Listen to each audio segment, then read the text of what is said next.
Good morning, and welcome to Connections Radio Show, where we talk about ideas that matter.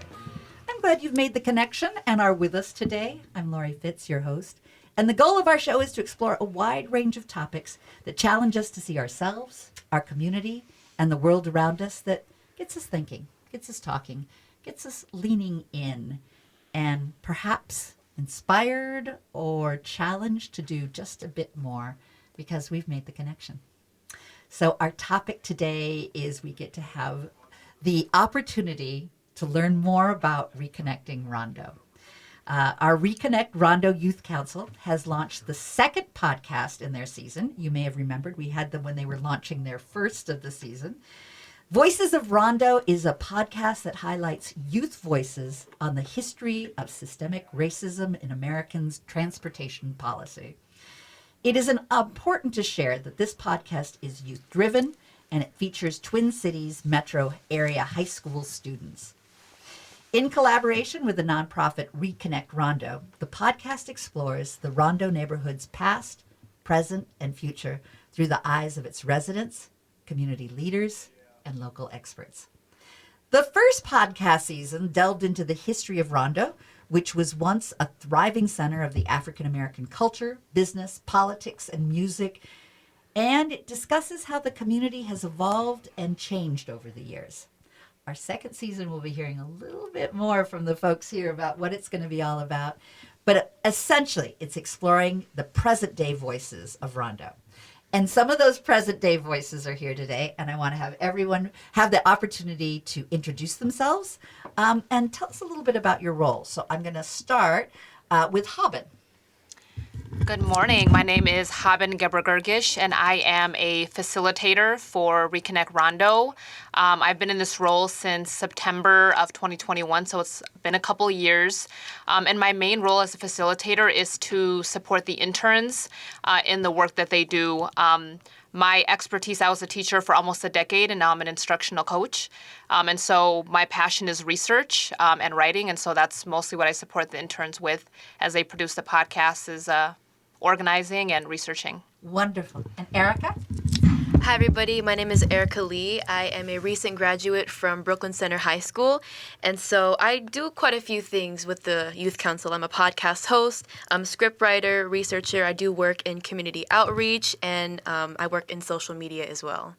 Moises. Hey, my name is Moises. I'm also a recent graduate of Brooklyn Center High School. I'm a host, podcast editor, scriptwriter, go out into the community, do a whole bunch of things. Raphael. I'm Raphael, or just Rafi, and I just graduated from Central High School, and I also, write the scripts and host the podcast sometimes, and, I'm learning how to edit, actually, behind the scenes, and hopefully going to learn more about how to even work the cameras in the future. Jahai. Hi, I'm Jahai from High School Recording Arts, and I do the AV, editing, and also now a host. Yeah, so glad to be here. And we're glad you're here as well. And Lane. Hi, I'm Lane Bellamy. I am a facilitator there. I help the students with the podcasts, filming, recording, all that stuff. Well, thank you to each and every one of you. We've got a full room with lots of good energy and lots of good insight for the afternoon. Actually, we're morning now. Forgive me. It's been a crazy week. We are actually, this is not a pre-record. We are live. I want to start with Erica. Erica, can you share a little bit more about what you accomplished in season 1 with your podcast and your goals for our upcoming season 2?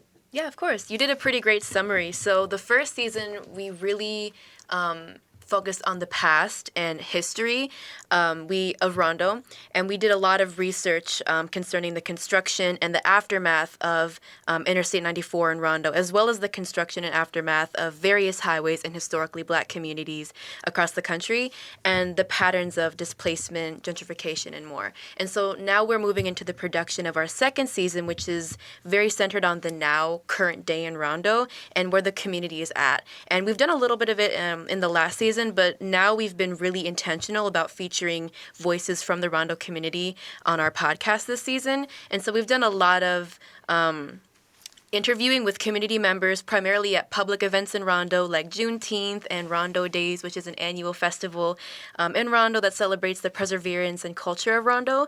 And we even hosted our own event last month at the High School for Recording Arts.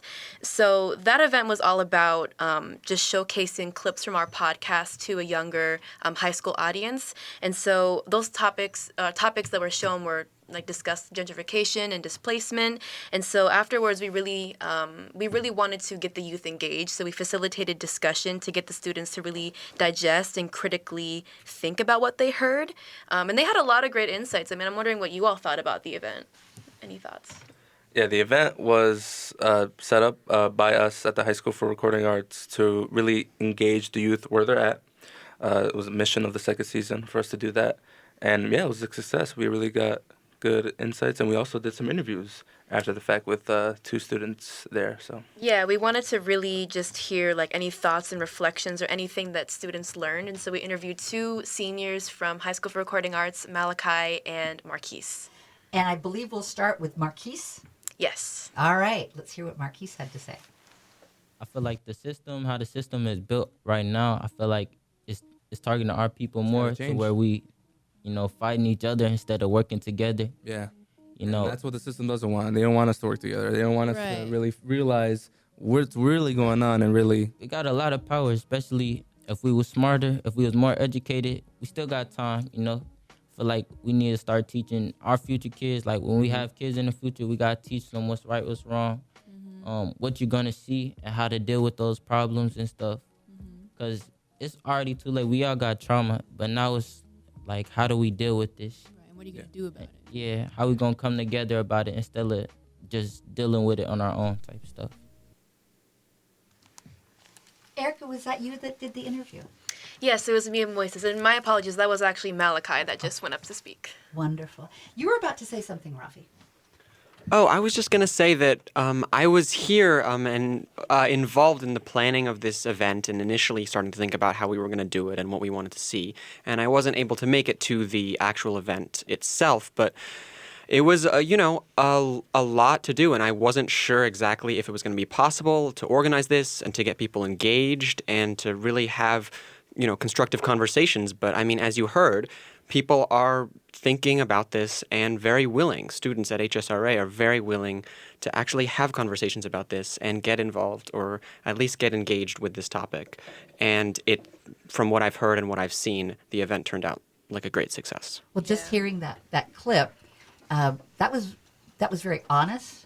Yeah. Very vulnerable, right there. And I have to believe part of that was the trust that person had in you, in being able to open up and share and be willing, and I think that's part of what I so admire about what this group is doing is not only are you sharing your voices, but you're encouraging others to feel confident in sharing theirs. Yeah, doing these interviews with these students, I just remember feeling really proud because I feel like a lot of people and a lot of older generations assume that younger people, especially Black and brown youth, like we just don't know what's going on. We don't know things about politics. We don't know things about government. But I think I was just really proud to know that students know a lot more than we think that they do. And so I just, like you said, I felt also proud that they were able to be vulnerable and open up about certain things. But yeah, I really enjoyed it. We have let's get the other interview. This one is that Marquise. one. Okay, that was Malachi, but now we're hearing Marquise. Yes. Okay. This is the youth teaching the youth instead of the originals organization and the OGs teaching the youth. Right. It's more of the passing youth. their legacy. Passing the legacy. I love that it is the real voices. I love hearing what they're sharing from their perspective, and that you're giving them a platform to be able to have that be shared with others. Yeah, and I also feel like it's a really important message too. Like he's like, I want to make sure that we're capturing the essence of like what he's saying. Like he's really saying that a lot of youth don't have those elders or parents or grandparents or just elders in their life to guide them and to teach them and to sway them into I don't know, reaching their full potential. A lot of times youth only have other youth to guide them, or they don't really have much guidance. So I feel like that's a really important thing to be talking about. Yeah, and a thing I noticed with the interviews is that, or what I saw at least in the two students, is that they really had these thoughts just within them. Not really, they may not be talking about this with their friends. They may not be talking about this with fellow members of their community. But in the interviews, I feel like you could tell that they're finally getting all this out because we finally connected with them where they're at. Right, you just got to give them a platform to speak. Exactly. Lane, in your experience in working with the youth, they mentioned that, very often don't have a mentor or an elder for support. Interesting to think of us as elders. I'll go there. What has been your experience in supporting this?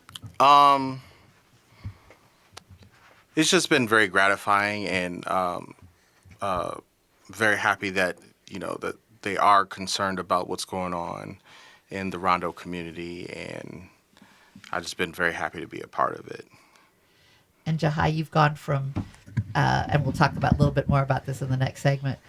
You've kind of gotten the full meal deal Yes, yeah. of seeing background to being up front as a host. Yeah, it's really, it's like amazing being able to like see from like, it's like starting and just like being in the background to like actually now being one of the people up front. Yeah, it sounds like you put your toe in the water. A little bit more, and then the joy of being front and center. Yeah. And I want to learn more about that in our next segment. And we'll have to go to commercial right now, but preview, we're going to have Jahai share about his experience, and we're going to have Rafi share about a particular artist and activist that made a difference with him as well in terms of getting perspective on Rondo. So stay with us, learn more about Rondo, a place I love and feel endeared by. I lived there for a very short period of time when I was in graduate school, but feel very connected to that neighborhood and am excited that we're having a chance to share about the beauty and the glory and where it's going today. So stay with us. We'll be right back.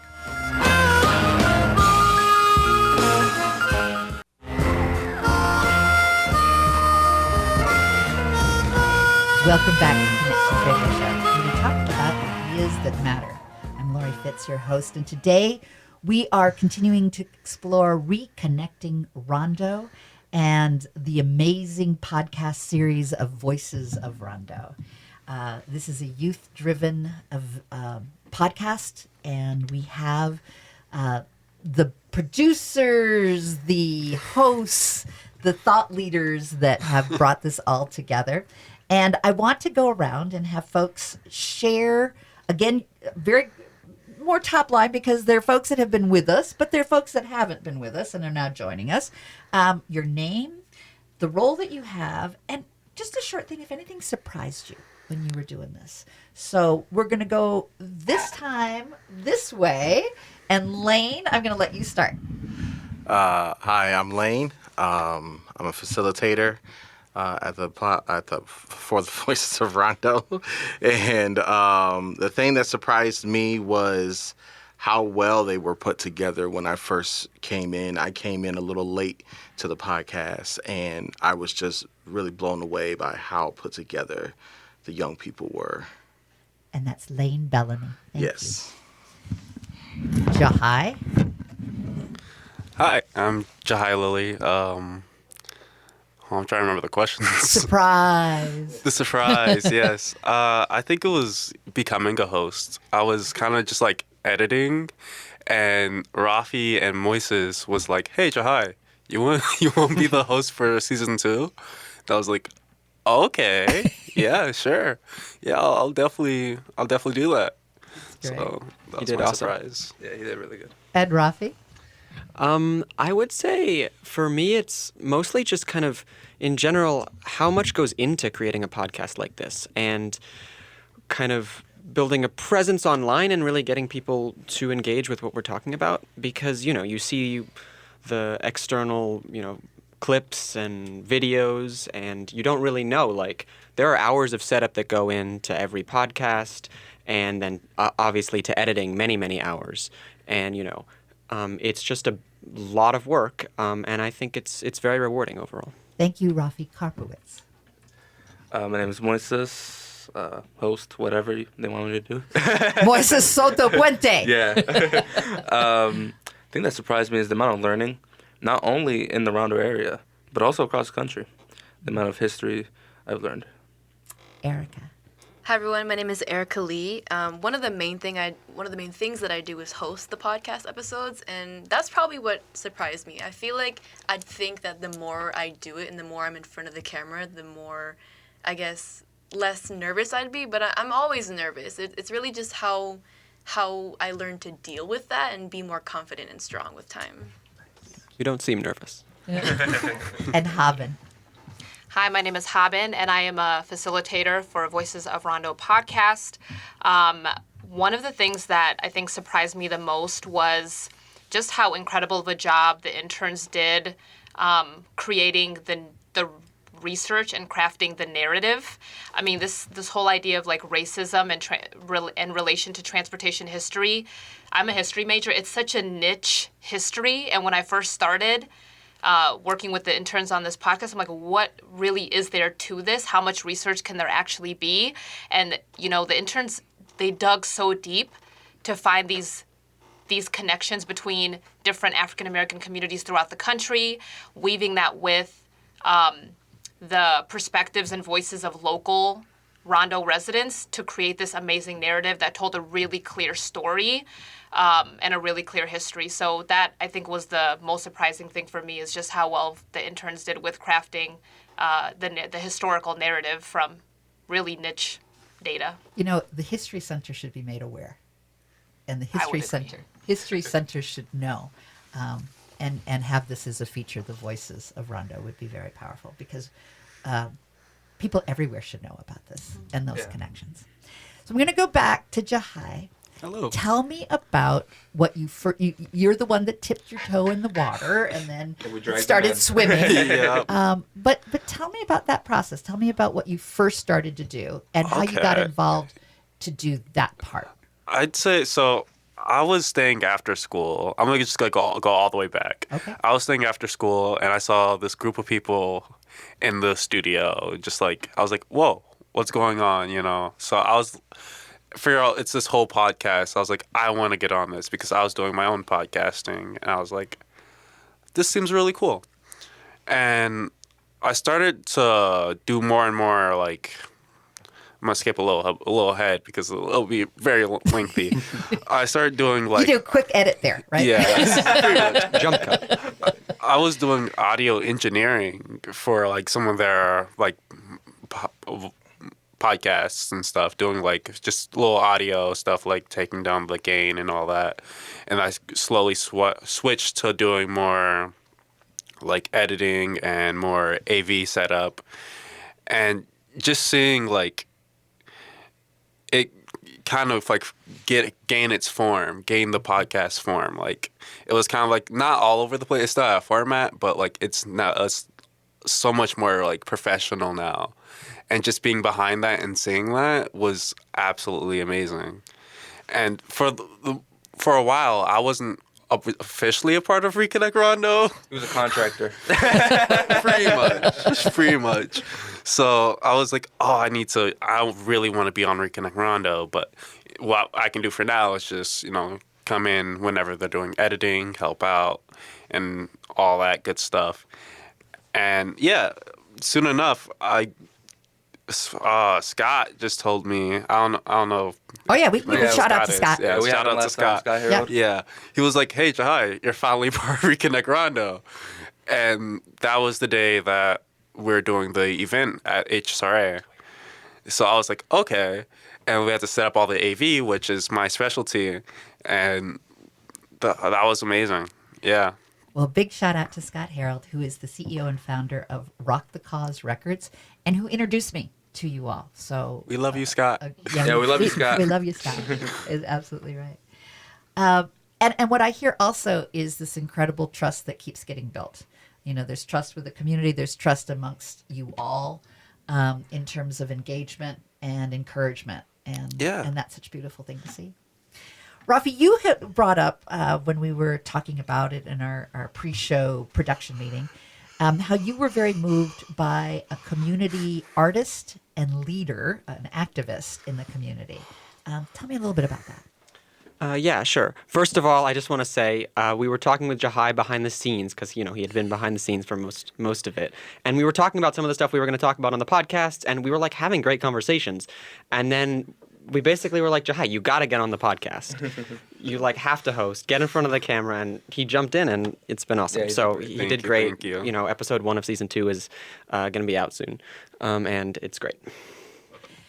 And now the Pierre. Yes. Tell me Now a little on bit to about Pierre. Pierre. So Pierre is a community member in Rondo. We got in touch with him through HSRA, High School for Recording Arts, which is where we have our podcast.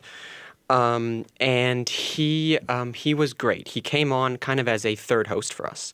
And he's born in Rondo, raised here, and he's kind of like an activist and musician in the community, works with community organizations, has been on the local and national news, and his kind of philosophy is to use music and rap and spoken word as kind of a process for internal discovery that in turn can lead to external action and kind of affecting change in the world and in the community. Well, this is about a 2.5-minute clip, so we're going to listen to the whole clip, and then I'd love to come back and have you share your thoughts on hearing it once again, but this time on our radio show. Totally. All right. And Pierre, you've been a resident of Rondo. You've lived here. I mean, you grew up here. You weren't here when the highway was built, right? No, I was not born yet. But you felt the effects. And what is it like to have a highway right kind of in the middle of this neighborhood? Yeah. When you're a kid, it's like, oh, that's the freeway. Right, that's the freeway. It's just there. Right, it's just there. Yeah. You grow up and get more information. Like, oh, that's a no way. Like, that's a slave way. That's a that's a way. That's not a freeway. That's a way to displace family members. That's a way to destroy a community. That's a way to gentrify. Right. I might want to go slow. Than I used to. Maybe this interstate thing is not as great as it seems, right? So when you're young, you don't have the information. It's just a part of life. And I think that's one of the biggest impacts that it's had on my generation is that displacement was normalized. This gentrification, this urban renewal, these things are normalized. Oh, this is just life. But for my parents and for my parents' parents and their parents, what we experienced as normalized, very traumatic, because my grandmother experienced a Rondo that was very connected. She came from Money, Mississippi with her family.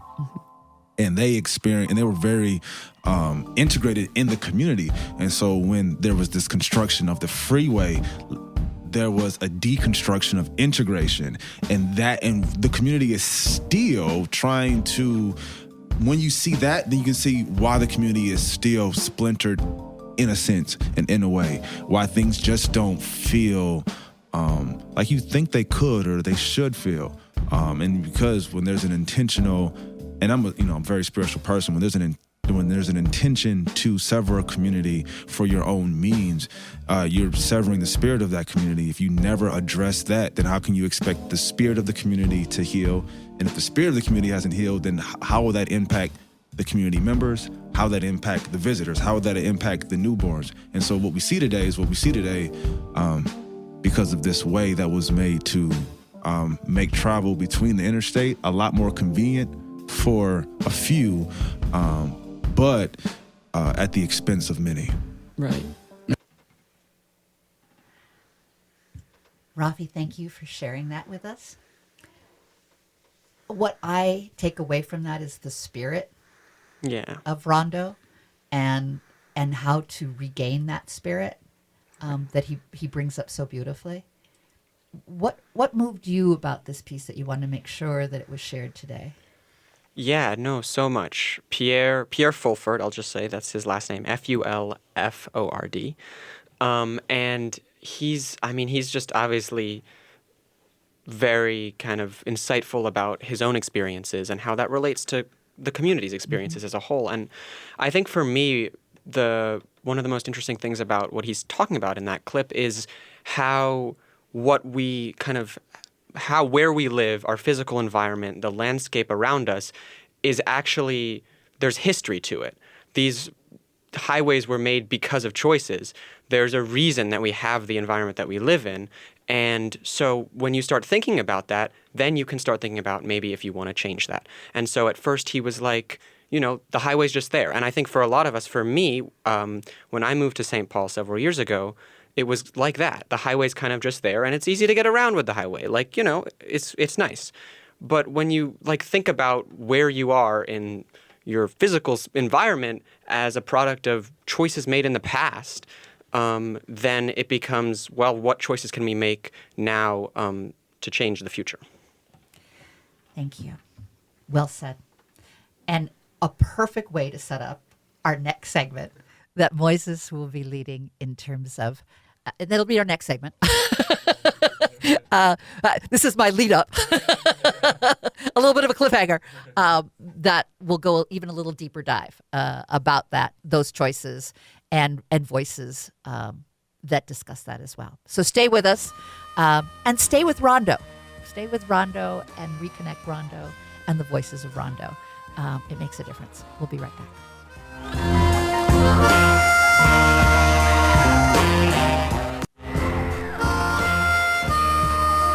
Welcome back to Connections Radio Show, where we talk about ideas that matter. I'm Lori Fitz, your host, and we have been talking about reconnecting Rondo. Specifically, we are celebrating the Voices of Rondo. It's a podcast that highlights youth voices on the history of systemic racism in the American transportation policies. It's important to share that this podcast is youth-driven, featuring Twin Cities metro area high school students. And it's in collaboration with the nonprofit Reconnect Rondo, and it explores the neighborhood's past, present, and future through the eyes of its residents, community leaders, and local experts. Thank each of you for coming today. I want to do another round of introductions so that folks that may have just joined us can get to know our voices that we are bringing today. And on this one, I want you to share just a little bit about why you think this is so important. And Haben, I'm going to start with you on this side. Awesome. So my name is Haben, and I am a facilitator. So I support the interns with the podcast, and particularly around research and writing. And I think for me, the reason this work is really important as we think about the connection between the past and the future and making sure history does not repeat itself, I think it's so important to engage what I call the term I like as stakeholders. So stakeholders are people that can affect an issue, but also are affected by an issue. And when we think about what's happened in the past, and a lot of times what happens in society today, people that are affected by policies are often the least likely to be engaged in conversations about it. And I think that's what this podcast has done, is the way we've interviewed local Rondo residents. And I think about the May 15th event, which really engaged high schoolers and youth as stakeholders, as people that are affected by policy and are going to be affected by the decisions that are being made today. That's really what this podcast is all about, is engaging diverse stakeholders who have a stake in this issue and deserve to have a voice. An invitation to recognize the importance of them being stakeholders. Absolutely. And being able to acknowledge and own and make a difference. Yes. Thank you. Erica. Good morning, everyone. My name is Erica Lee. I'm a podcast host, scriptwriter, researcher, community outreacher, and social media influencer. And I feel as though the Youth Council, our vision, our mission, what we do, I think that's important because uncovering the history and patterns of systemic racism within U.S. transportation policy is important, because knowing about a problem and teaching it to others is really the first step to solving it and creating a more equitable reality. Yo, my name is Moises Soto Puente. I'm a host, editor, researcher, scriptwriter. What's really important about this project is that it's youth-led, youth-driven. I feel like more projects across the country that advocate for issues should follow that. Rafi. I'm Rafi. And I think I got involved with Reconnect Rondo mostly or at least in part because I've been so involved with Walker West, which is right on Selby Avenue in Rondo, and it is a jazz academy, not just jazz, a lot of music, but I play mostly jazz there. And so my teachers, many of whom live in Rondo or from Rondo, have talked about this history, and so I've been exposed to it pretty much since I moved to St. Paul. And so I've learned about kind of the importance of understanding this history and, like people have said, kind of remembering it so that we can make a better future. And I also think that creating something in the community, like art, like music at Walker West, or like this podcast here where we're talking to community members and talking to each other, is, a really great thing just for the community in general, as kind of a way to engage people and to hear perspectives, and just as a part of the fabric of any community that people are engaged with. Jai. Guten Tag, everyone. I'm Jahai Lilly, and what's most important to me, I'd say it's really just there's two sides to this. Having all the youth that's in this room learn alongside and learning all these valuable skills like editing and all that, all the background stuff.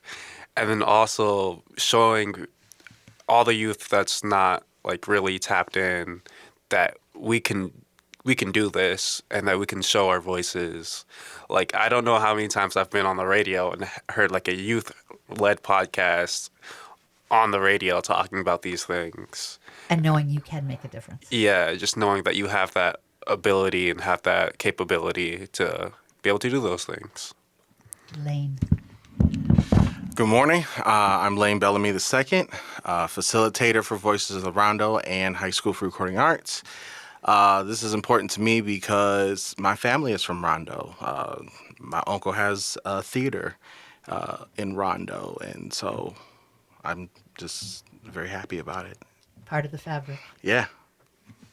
And shout out to the Bellamy family for all the work that you've done to have some of the best African-American art in the country be on your stages.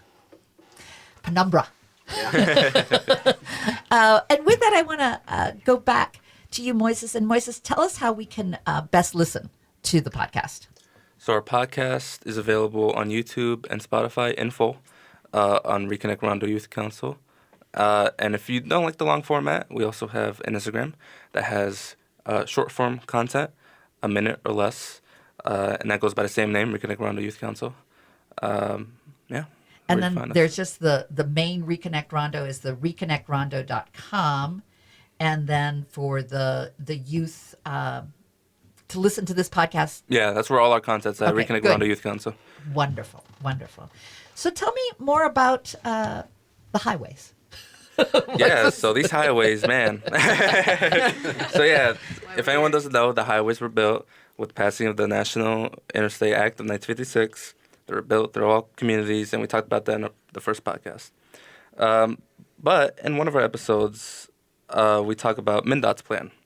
They came out with a plan in the summer of 2023 that had 8 to 10 proposals, and I believe we'll play a clip that discusses one of those proposals. But they range from doing nothing, adding bus lanes, reducing the highway, expanding the highway, and like raising I-94 to a ground level. Mm-hmm. And this is all for like the stretch of I-94 between Minneapolis and St. Paul. Yes, it's a 7.5 mile stretch between downtown Minneapolis and downtown St. Paul.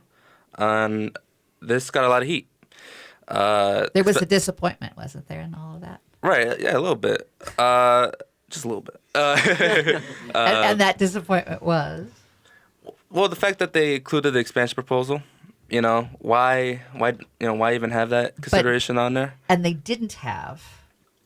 Oh yeah, they did not have the land bridge, but that was expected since it doesn't really affect the highway. Okay. So we didn't expect it to be on there. Okay. But we were disappointed that they did have the expansion proposal, which does not serve the community. And Rafi talks about how expanding highways does not work. A concept called induced demand, where if you increase something, the demand will follow it. Mm-hmm. So there's pretty much infinite demand. Right. So, yeah, I could explain it, but I feel like it'll take too much. Well, tell you, why don't we go to the clip, and then we can go back, and Rafi can also share some more about why is this important to be looking at in terms of, are we creating a perpetual expansion? But let's start with listening to the clips that we brought. And presently, unfortunately, a new expansion plan is happening. Right. Costing $10 billion. With a B. With a B. The B. Wow. Yeah. That's a wow. Used for $10 billion. $10 billion. That's more money than there are people on this planet. Yeah. That is insane. And this money is going to be put to good use. Expanding roads, frontage roads, carpool lanes, such and such. Good use. Good use. Wait, hold on. Like actual good use? No. Not big sarcastic. Okay. I couldn't tell first. I couldn't tell first. Yeah. I was like, we're getting a little sarcastic in this episode. Now, an organization called Stop TxDOT is actively fighting against this. And there's a video they put out, or someone else put out, but they put it on the website. Mm-hmm. And we're going to show that to you. So this video is silent. While this video is playing, I will read you the statistics. If this video is correct, the expansion will demolish 158 homes, 433 units of apartments, 340 businesses, 5 churches, and 2 schools. This is happening right now, guys. What I think is interesting is you started off with the history in the first season. Did you have any awareness that you're going to be facing the same issue going on right now in terms of, hurting Rondo again? Well, just to give context, that was about Houston. Okay. In Independence Heights neighborhood that had a highway go through it in a similar time. Mm-hmm. But now they're having the highway expanded again, once again. So what I was laying out there were pretty much the effects of that.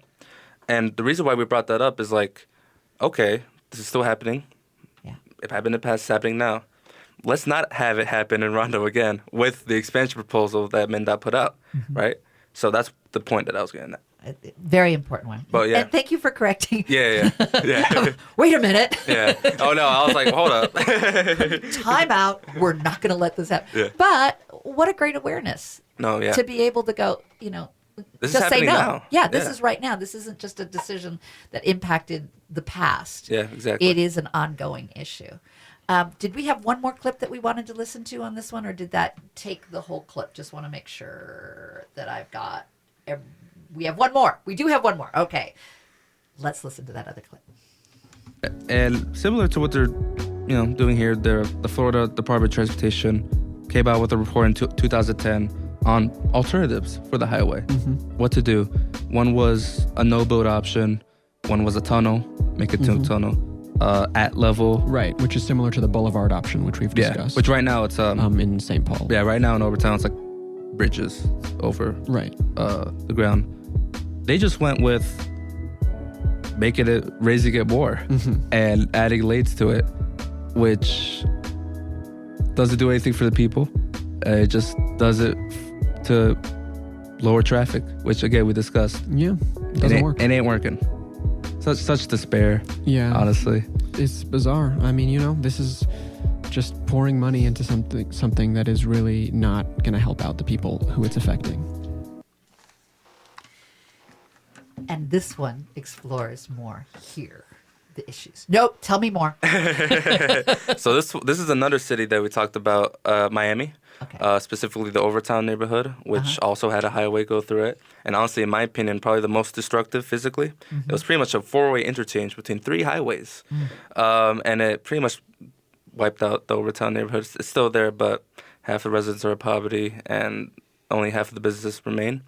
And we also brought that up to tie it into Rondo because the Florida Department of Transportation also had their own report of their highways in 2010, which pretty much had the same options as MnDOT put out, but they went with the expansion option. So that's why we're like, hey, let's be careful here. This is why we're going to need community voices to really push for the community interests in whatever MnDOT's planning to do with the highway. And Rafa, you had something you wanted to share about that too. Yeah. Well, I think we mentioned this, and I think it's important to no. This is about the perpetuation of something that doesn't work. This is about what Moises talked about: induced demand in a small scale. These highways are just simply going to perpetuate traffic. I mean, there's a point at which you can reach capacity, but it's not realistic at this point. And you keep expanding highways, and more people then start using them within a couple of years. There are many studies to demonstrate this, and so it's about that kind of perpetuation of no solutions, and in fact more harm to the communities. And it's also, and this comes back to the MnDOT plan that we talked about a little bit ago, it's about the perpetuation of kind of not listening to the community and not hearing the voices of those who will be affected. And so the plan, I think one of the most striking issues is that it doesn't really take into consideration what a lot of the people who are affected by the highway want. And I'm not sure we're even going to have a fourth segment because I've let it go over but I have been told that I need to make sure I go to commercial so that they have some commercial time. And whatever minutes that we have left, and it might be just one, we'll come back for our fourth segment. Okay. Stay with us.